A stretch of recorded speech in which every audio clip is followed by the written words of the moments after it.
Fala, nação! Hoje eu tô metade feliz, metade triste. Afinal, tá começando o primeiro episódio do Eu Só Falo de Flamengo. Esse canal que só vai dar pitaco sobre o Flamengo. Todo pós-jogo a gente vai estar por aqui, comentando sobre nossas percepções do jogo, o que a gente achou da partida do Flamengo, os destaques, os lances bizarros, porque sempre tem um lance bizarro, e também sobre as nossas análises da temporada do Flamengo. Eu quero saber também a opinião de vocês, o que vocês estão achando de tudo, o que vocês estão achando das partidas do Flamengo, o que vocês estão pensando aí pro futuro do Flamengo na temporada. E vamos lá, vamos falar sobre o vexame que foi o jogo de ontem.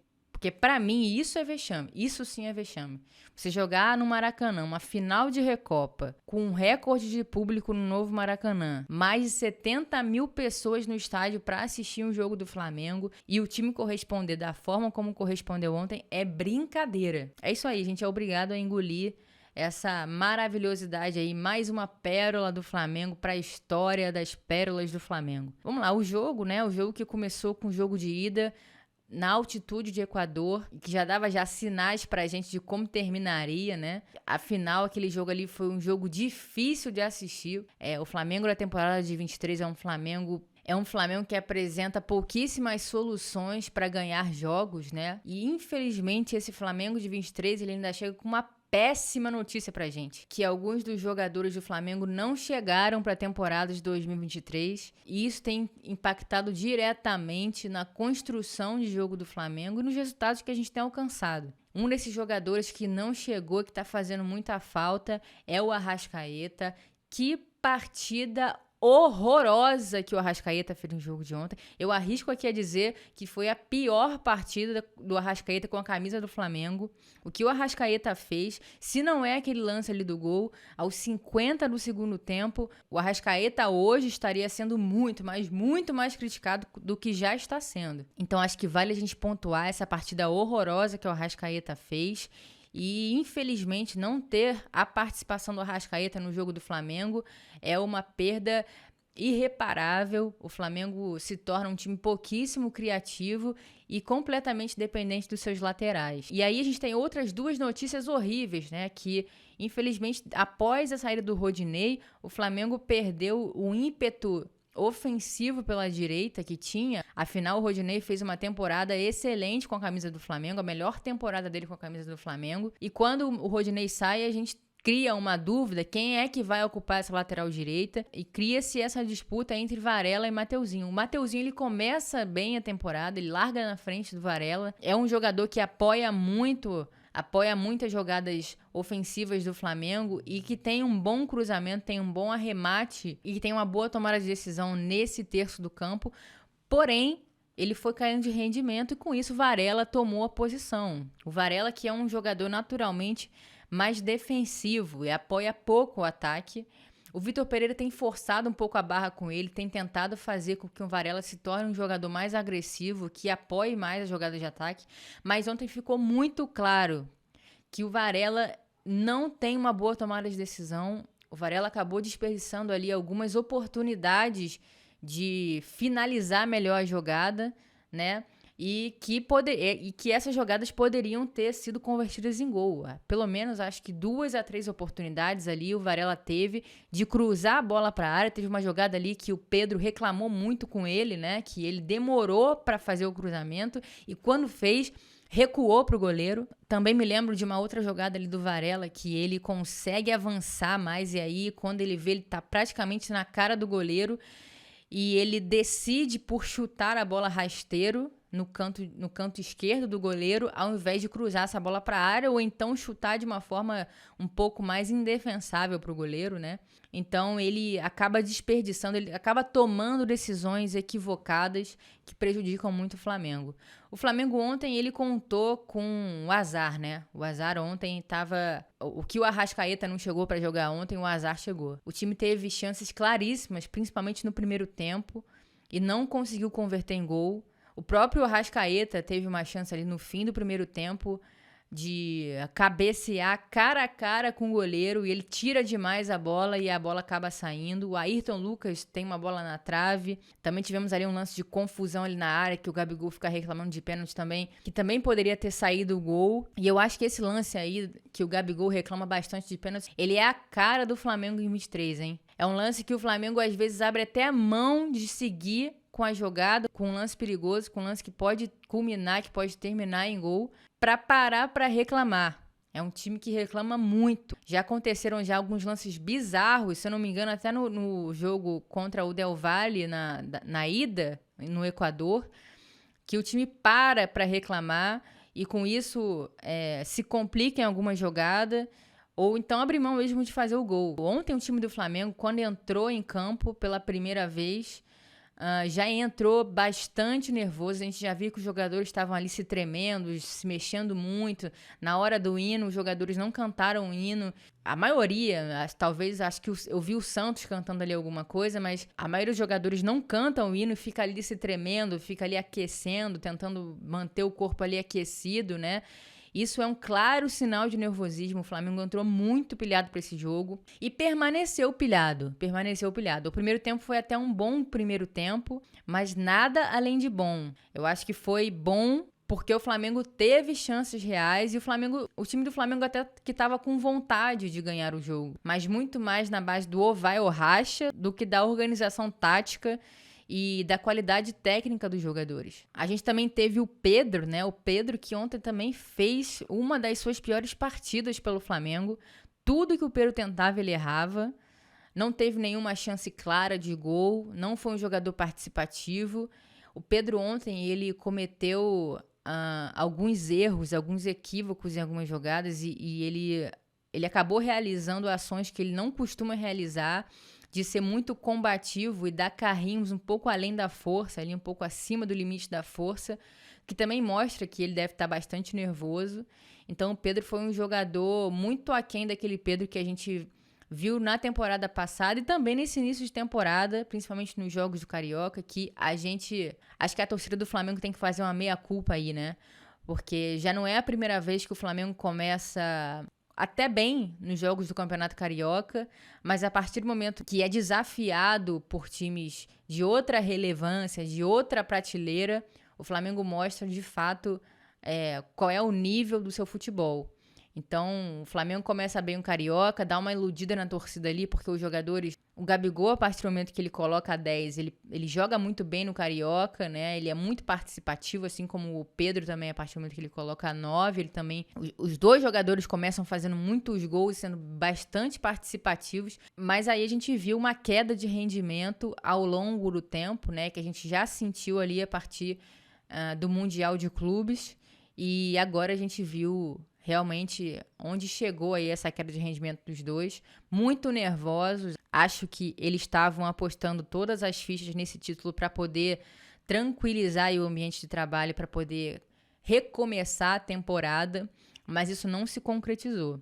E aí do jogo, vamos lá, né? O Flamengo sem Arrascaeta e com Everton Ribeiro pouco participativo, ele recorre aos laterais. E aí ontem o Flamengo, ele teve incríveis 71 cruzamentos na área adversária. 71 cruzamentos. Isso aí já tá mais que claro, né? O Flamengo se tornou um time que qualquer jogador que chegue um pouco perto da área, seja o zagueiro, seja com o Davi Luiz, seja com o Fabrício Bruno, seja com o Léo Pereira, seja com os volantes e os laterais, qualquer jogador que se aproxime minimamente da área quer cruzar a bola para a área. Então o Flamengo, sem a participação efetiva dos seus meias, né, e sem essa aproximação dos homens de frente, o Flamengo se torna um time muito previsível. E aí, a partir do momento que esses jogadores de criação eles estão marcados, estão tecnicamente abaixo, o Flamengo é um adversário, uma presa fácil. E aí, vamos lá, a torcida deu um show novamente, a torcida apoiou o time, a torcida compareceu, deu show, fez recorde de público no novo Maracanã, mais de 71 mil torcedores. Isso é gente pra caramba. E ontem foi um dia complicado para ir ao Maracanã, porque caiu uma chuva torrencial no Rio. Inclusive, a cidade estava com alerta ligado, porque realmente o nível de água que caiu foi muito grande. E isso acabou até impactando no número de presentes no Maracanã. mas a torcida estava lá debaixo de chuva, depois de ter perdido o primeiro jogo no Equador, depois de ter sido terceiro lugar no Mundial de Clubes, depois de ter perdido a Supercopa do Brasil para o Palmeiras. A torcida do Flamengo, sempre resiliente que foi e será, permaneceu apoiando o time. E tem muita gente aí dizendo que não apoiou, que a torcida parou de cantar, mas vamos lá, né, gente? Vamos lá. Com o espetáculo que o time estava dando em campo, não tem torcida no mundo que aguente. A torcida do Flamengo é muito resiliente e realmente não merece o jogo que o Flamengo tem apresentado dentro de campo. Então o Flamengo fez um bom primeiro tempo, apesar da atrapalhada do juiz, o juiz muito, muito confuso, o juiz que permitiu uma cera além do limite para o time do Del Valle, né? Não tivemos advertência para essa cera durante o primeiro tempo. Isso acabou deixando os jogadores do Flamengo ainda mais nervosos do que estavam, né? E acabamos tomando alguns cartões ali, principalmente ali os volantes tomaram cartões bobos por chegarem um pouco mais fortes nas jogadas. Eu acho que isso está diretamente ligado ao estado de espírito do jogo, que é potencializado por essa arbitragem horrível do primeiro tempo, uma arbitragem bem confusa, um juiz que esperava muito ali para tomar as decisões dos lances, que recorria bastante ao VAR, né? Até mesmo sem a menor necessidade. Então, eu acho que o jogo do primeiro tempo foi muito atrapalhado aí por ficar muito parado aí por conta das decisões do juiz.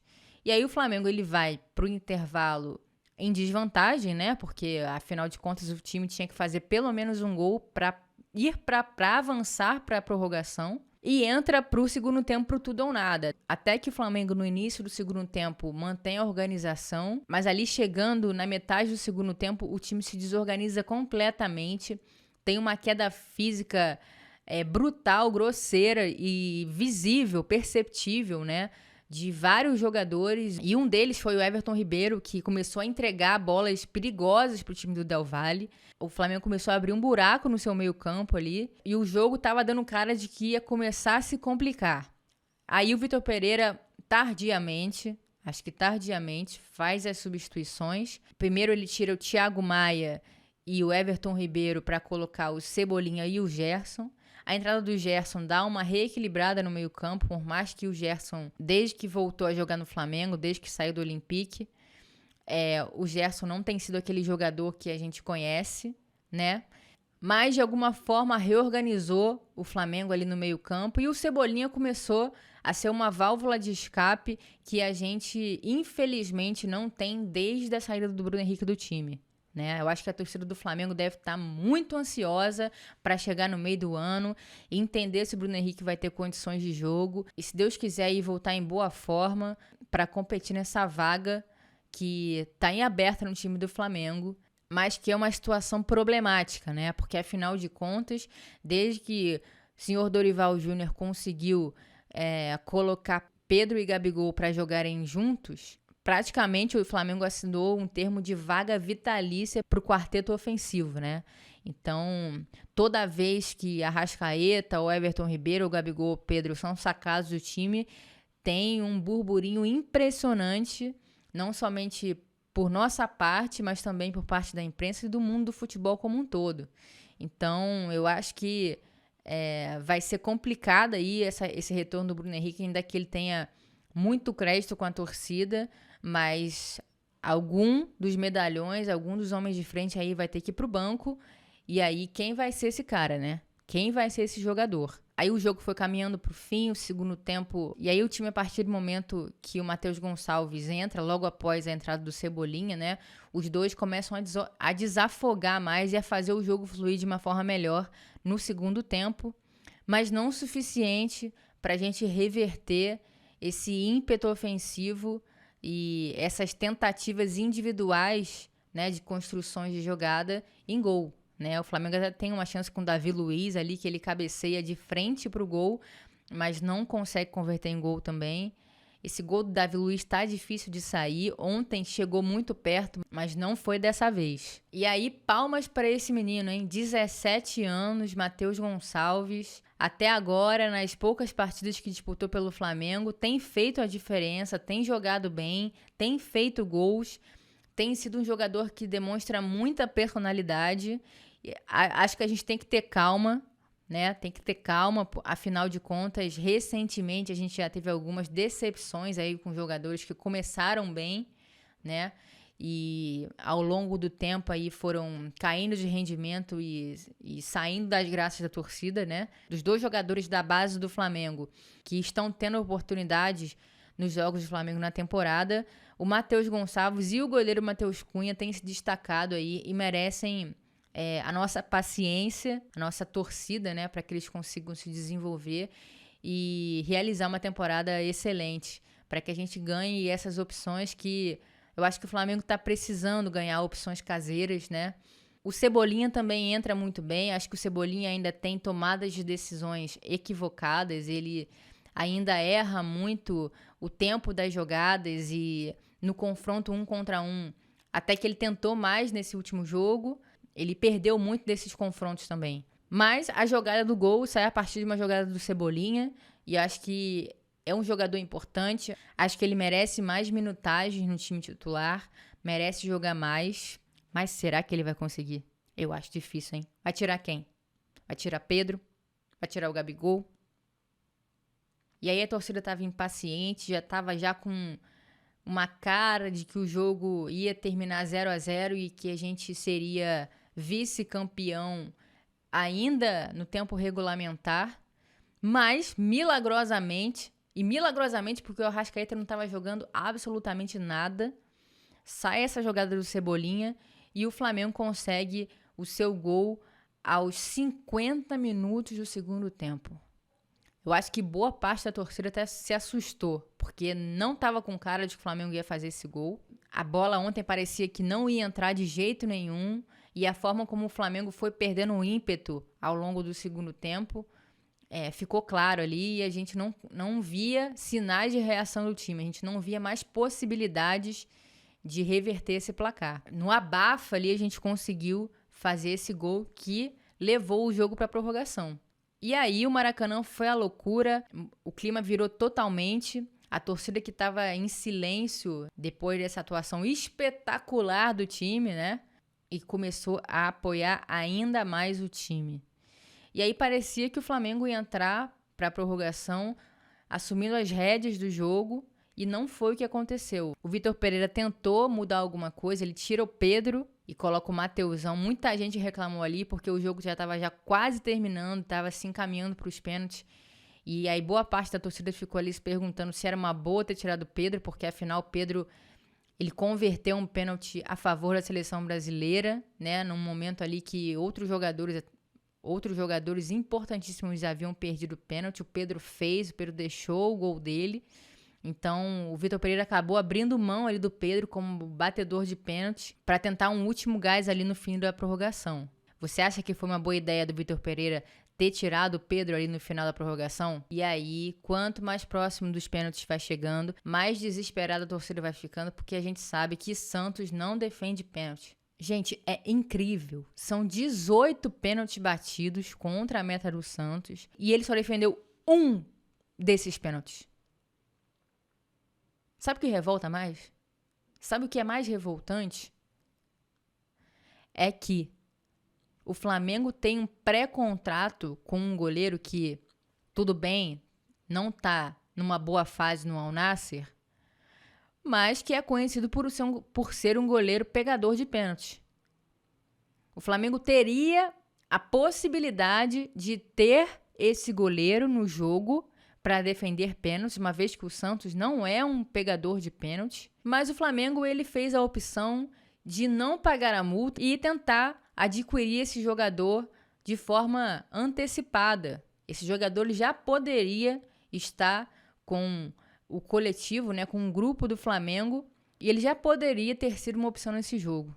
Esse daí é mais um oferecimento da direção, da gestão de futebol do Flamengo para a torcida do Flamengo. E aí fomos para as cobranças de pênaltis. O Arrascaeta, que até então tinha virado herói, virou vilão de novo. E aí depois, a gente já tinha desvantagem de um gol, a gente sabia que estava dependendo de um jogador do Del Valle ou jogar a bola para fora ou chutar na trave, porque o Santos não pega pênalti. E foi o que aconteceu. O Santos não pegou nenhum pênalti. Os demais jogadores do Flamengo converteram suas cobranças. No final, foi curioso, um fato muito curioso, porque o Gabigol, ao invés de incentivar o Santos, acho que ele deve entender um pouco que o Santos não é esse pegador de pênalti, ele vai lá tentar desestabilizar o batedor do Del Valle, né? Então, isso deixa ainda mais claro como parece que até mesmo o elenco não confia no seu goleiro para pegar pênalti, né? E aí não deu certo, o jogador do Del Valle foi muito consciente, muito concentrado e bateu e converteu o pênalti do título do Del Valle em pleno Maracanã, com mais de 71 mil pessoas, com o Flamengo que até então era favoritaço para ser campeão da Recopa, em cima do atual campeão da Copa Sul-Americana. A gente fica aqui tentando procurar os culpados, né? Parte da torcida que culpabiliza o Vitor Pereira. Acho que o Vitor Pereira ele tem uma grande parcela de culpa, sim. Ele tem se mostrado muito confuso nesse início de trabalho pelo Flamengo. O Flamengo chegou nesse ponto da temporada depois de disputar 3 campeonatos, né? E, na minha opinião, os campeonatos mais fáceis de se ganhar, a Supercopa do Brasil e a Recopa Sul-Americana, porque você já chega diretamente na final, né? No caso da Supercopa do Brasil é um jogo só, era um joguinho só para ser campeão. E da Recopa Sul-Americana, o Flamengo muito superior que o Del Valle, né? O Mundial a gente sabe que era muito difícil, mas o Flamengo sim poderia ter tido um desempenho melhor e pelo menos ter chegado à final contra o Real Madrid, ainda que perdesse na final, que eu acho que era um resultado muito natural, né? Pelo desnível técnico que a gente tem entre os dois clubes. Mas está na conta aí da gestão de futebol, do departamento de futebol do Flamengo, né? Esse planejamento pífio, horrível, esse planejamento absurdo que foi feito. Então, um planejamento completamente aleatório que acho que boa parte ou grande parte da torcida aí dá a entender de que o Flamengo abriu mão dessas competições, o que o Flamengo achou que talvez por conta da qualidade técnica demonstrada ao longo de outras temporadas, fosse ganhar tanto a Supercopa do Brasil quanto a Recopa Sul-Americana no talento individual dos seus jogadores, e que talvez isso fosse encaixar ali com uma mínima ideia de jogo do Vitor Pereira, e não encaixou porque o Vitor Pereira, infelizmente, ele tem todas as culpas, mas ele não entra para jogar, né? E ele não tá contando com muitos jogadores nesse início de temporada, porque os jogadores estão muito abaixo tecnicamente, estão muito abaixo fisicamente. E ele tá passando um dobrado ali com a falta de presença desses jogadores e com a falta de entrega desses jogadores. E toda essa sequência de resultados desastrosos só escancara, né, tudo que a gente já sabe, tudo que já é debatido há muito tempo, mas que ficou ainda mais evidenciado nesse início de temporada assustador do Flamengo, né? A gente espera que as coisas melhorem, mas vem grandes emoções por aí, gente. Vem grandes emoções, porque os próximos jogos do Flamengo são simplesmente clássicos. O Flamengo pega o Vasco no próximo fim de semana e depois pega o Fluminense. E aí eu queria fechar aqui com uma cornetada, né, ao Gabigol, cara. O Gabigol é um jogador muito importante para o Flamengo, é um jogador muito decisivo, que a torcida tem enorme carinho, mas de vez em quando ele manda umas bolas fora que a gente é obrigado aqui a comentar, né?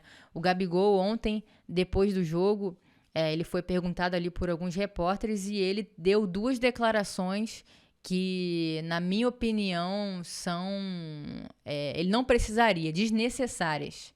A primeira declaração foi que temos que nos unir e contar com a torcida pelo Carioca. Ô Gabigol, o Flamengo disputou uma Supercopa do Brasil, o Flamengo disputou Mundial de Clubes, o Flamengo disputou uma Recopa e você vem falar que vocês têm que se unir agora para conquistar o Carioca? A segunda declaração do Gabigol, que para mim acho que foi a pior, né? Foi o seguinte: nossa torcida se voltou contra a gente e demos a resposta com o gol. O Gabigol é um cara que entende muito a torcida do Flamengo. É um Gabigol que joga junto, que chama a torcida, que é basicamente um torcedor ali dentro do campo. Mas essa declaração foi muito infeliz. Depois de ver a vergonha que o Flamengo cometeu durante os 2 jogos da Recopa, né? Seria no mínimo inteligente da parte do Gabigol não culpabilizar a torcida, né, por nada, por absolutamente nada. Então, acho que o Gabigol mandou muito mal nessas declarações e seria melhor se ele tivesse ficado calado. Agora é hora de juntar os cacos aí novamente, né? Novamente juntar os cacos e tentar montar um time minimamente competitivo para a disputa da sequência da temporada, né? Porque a temporada do Flamengo parece que acabou, mas não acabou, né? A gente ainda tem aí algumas competições pela frente, né? Tem Carioca, ainda tem Copa do Brasil, ainda tem Campeonato Brasileiro, ainda tem Libertadores da América e pode ter um Mundial no fim do ano, né? Então, vamos lá, acho que ainda tem muita coisa em jogo. É óbvio que nada é tão ruim que não possa piorar, mas também as coisas podem mudar e o Flamengo pode entrar nos trilhos novamente, que é o que a gente acredita, que é o que a gente quer e que é o que a gente torce sempre para acontecer. Então, a torcida é resiliente, a nação ama o Flamengo, independentemente do momento do clube, e a gente vai estar sempre apoiando o Flamengo, independentemente dessa gestão de futebol amadora, né? Desse departamento de futebol e dessa comissão técnica confusa, um pouco caótica, né? E também desses jogadores que muitos deles não chegaram para a temporada de 23. É isso, gente. Espero que vocês tenham gostado aqui do nosso primeiro episódio, das minhas opiniões aí, dos pitacos, né, sobre o que eu vi nesse jogo de ontem e sobre o que eu tô esperando aí para a sequência da temporada do Flamengo. Digam aí o que vocês estão achando que vai acontecer aí na sequência da temporada do Flamengo. E próximo jogo, a gente tá aqui comentando de novo e que a partir daí a gente comece a comentar mais vitórias e que essa temporada seja uma temporada de muitas glórias e muitas vitórias pro Flamengo, que o time consiga evoluir, consiga demonstrar um bom futebol e que a gente recupere aí o futebol que a gente sabe que o Flamengo pode jogar. É isso aí, um beijo grande pra vocês e aqui eu só falo de Flamengo.